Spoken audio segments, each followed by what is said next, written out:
Good. Hey, everyone. Welcome to the next bit on our IPCP module videos of why you should join the next pathway next February, the 27th. 27th, yeah. 7th, 2023.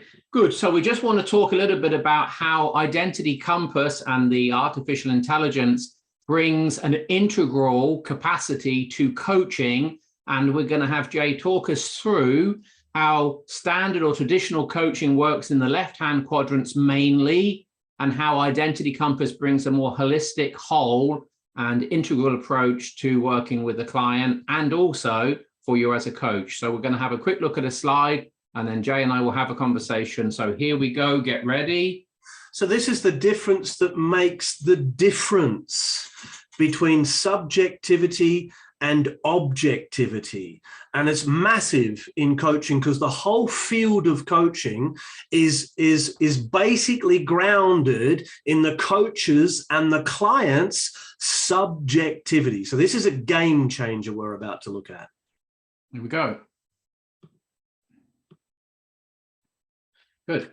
So if we look at it, this is a map of the subjective or the inner experience and the objective or the outer experience of the individual, and as plural, as a collective, as part of a team, a group, a culture.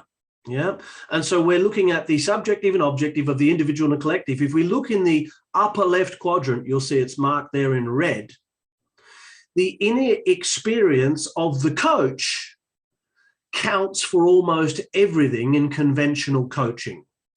So that means that a coach not only has to be really well trained, but they've got to have gone through it themselves. And if they haven't gone through it themselves, they're going to find it really, really difficult to navigate contextually as well as subjectively the landscape they're taking the client through. Now, that plays out in stuff like high-performance sport where, hey, I'm not a Formula One driver, and nor do I need to be, in order to help another Formula One driver get their inner and outer game straight and right to be able to drive effectively to their potential. So currently coaching is grounded in the coach's map and the coachee's map. The coachee is bringing their subjectivity to here's the problem and here's what I want.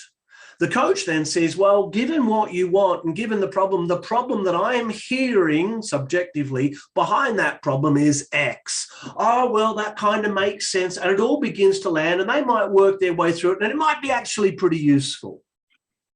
Good. In the lower left, second person perspective, then they are co-creating a shared map. Firstly, a shared map of current understanding, and secondly, a shared map of difference. And that's as far as conventional coaching can go.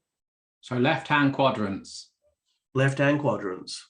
Okay, so that's like traditional coaching, even developmental coaching, right? When you're just, what you're saying is the coach subjective experience and the client's subjective experience are interacting to the coaching session. Right. Good. Holistically. And the big problem with that is that the coach doesn't have any context. So they're going to only rely on what the client's bringing to the process, which of course is going to be limited to what the client thinks is important. And this is the difference that makes the difference. We need to turn that subject into object. So we need something or someone or a process or a system to help us do that, to help us take a mind dump of the client and make it objective. Good. So how does Identity Compass make this a more integrally informed coaching session in the right hands? Well, it does that. It turns subject into object by asking a series of forced answer questions. It's not a nice test to do because it's forcing you into answering questions and then throwing up different questions based on what it's forcing you into answering. And so it's a forced answer test. So it feels like, well, neither of those are true, but it's taking you down a pathway where those small calculations start to play out in a big way in terms of your thinking pattern. It maps your thinking patterns in an objective, scientific, rational, logical way. Okay, and so what is a factual map aspect and what is the functional map aspect that we could have in a coaching session with Identity Compass supporting us? So the factual map is actually mapping out, given some scenarios in contexts. It uses the work context, but it's absolutely mapping cross-contextually. It's using the work context to map out thinking structures and place them out in a given way, and shows how all of these thinking patterns interact with one another, and immediately helps you identify, using some AI technology, where the leverage point for the shift is for the client objectively. So that's the actual map. Even if the client doesn't see that subjectively, right? They don't remember. Mostly they don't. Mostly the client will go, I disagree with that, but we can even show where their disagreement's coming from given the map. We can show how they mismatch, and that disagreement's actually part of a mismatch, and we can tell that that's on behalf of self-care based on what we're seeing in the map. So we can real time actually feed back the patterns as they're occurring in the coaching session to wake the client up so that they can grab a hold of this and start to do the work to grow themselves up, to clean up the stuff they need to clean up so that they can begin to show up.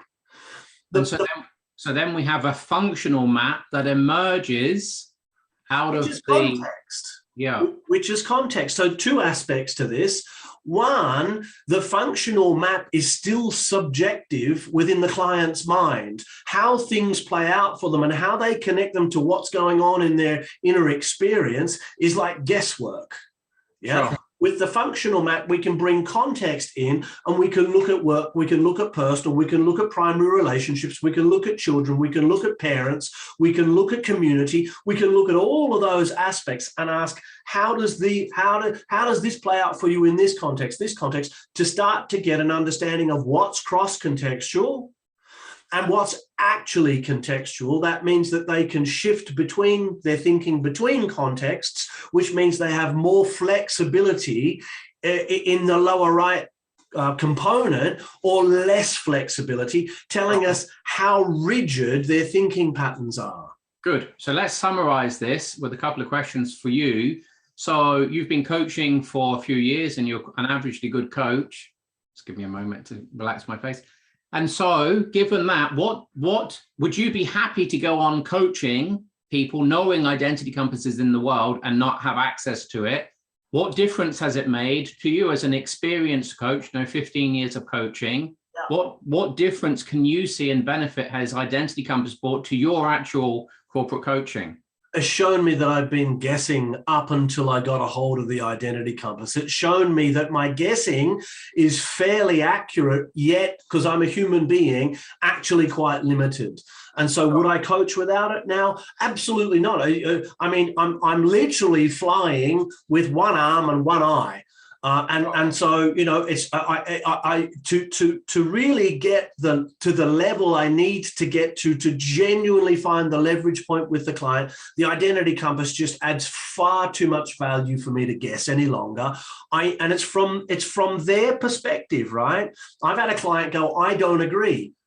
And I've said to the client, it wasn't me who filled in your Identity Compass, it was you. So I'm not saying this, actually you are. You're disagreeing and taking a polar response against yourself. And then I said, let's look at the Identity Compass and see how that actually works out. And we found 6 key driver cognitive intentions that fit that pattern. And the moment the client saw it, the client literally went bright red and said, I feel more seen and more understood than any other conversation I've ever had with anybody to this point. I have not understood why I'm getting the responses I'm getting, and now I'm starting to understand why they happen the way they happen.